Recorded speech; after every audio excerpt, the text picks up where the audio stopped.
20 minutes past 7 here in Paris. A look now at what the French papers are saying this morning. Diptyka Laurent has joined us. Good morning, Diptyka. We're beginning with the arrest of Salah Abdeslam, of course, that dramatic arrest we saw on Friday. Lots of French papers clearly choosing to focus on that this Monday morning. We begin with what Libération has to say. After the arrest, now it's time for questions. That's what Libération is urging on its front page this morning, while the local newspaper 20 Minutes says it's a new horizon for the investigation. Meanwhile, Le Figaro has questions about his escape. Notably, how did Abdeslam manage to evade authorities while essentially hiding in plain sight for the past 4 months? I want to draw your attention to the Libé editorial. It's quite interesting. Basically, they take a rather cautious stance towards the news that broke just before the weekend, saying Abdeslam's arrest was a stroke of luck, but they say there's a long road ahead, and notably because in a matter of hours, Abdeslam's lawyer said he would, quote, use all means possible to delay the proceedings, to really hold it down for as long as possible. So there's also the possibility, Libé says, that Abdeslam himself will try and confuse or lead astray investigators.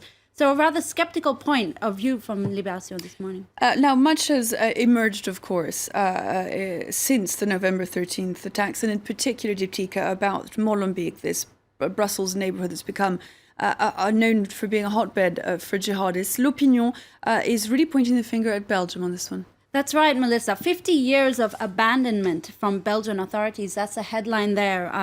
It's what L'Opinion says in this article. They say Molenbeek is a mainly immigrant neighborhood in Brussels, fraught with much of the same problems that have afflicted other disenfranchised neighborhoods.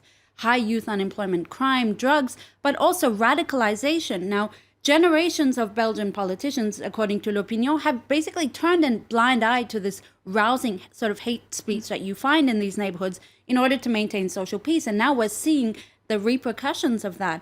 Now, L'Opinion says that a list of perpetrators, if you look at a list of perpetrators of terror attacks in recent times who have spent time in Molenbeek, it's chilling.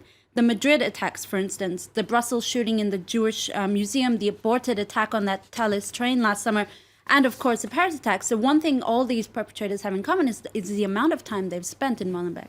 Now, the right-leaning paper Le Figaro has a scathing editorial on its front page this morning. Tell us about that. It's called Warnings, Avertissement Warnings. It's a rather simple headline, but it is a rather inflammatory editorial that points the finger at laxist European border security. That's what it calls it. And this is before the Paris attacks.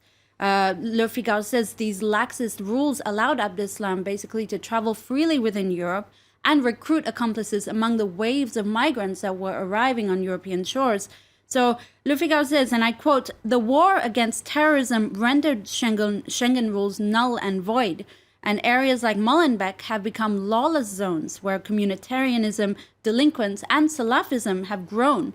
And it actually urges that what it calls the ghettos must be, quote, cleaned up or cleansed. So some very strong words there from Le Figaro this morning. No doubt proved quite controversial as well. The other big story this morning, and you alluded to it a moment ago, Diptyka, is the ongoing migrant crisis here in the EU. Of course, the deal with Turkey kicked in at midnight on Monday. It did kick in on midnight, but it's a very complicated deal. That's what Le Figaro says. The accord, which essentially intends to send back to Turkey asylum seekers who arrive, who enter Europe via Greece, it'll be very difficult to implement for two reasons, according to Le Figaro. Basically, Greece lacks infrastructure and personnel to oversee the procedure efficiently. But also, Le Figaro lambasts European leaders who had sort of promised, heaven and earth to make this process happen, including they promised to send 2,300 personnel to help Greece out, and that includes France and Germany. But yet, for the moment, no one's on the ground there, no European personnel on the ground. And Le Figaro says there's basically chaos on the Greek islands there. And Libération also takes to task the European attitude on this. That's right. I want to show you this cartoon there from the cartoonist Willem in Libération. It's a very dark cartoon that critiques the European attitude, and especially this sort of one-for-one agreement that was struck by European and Turkish leaders.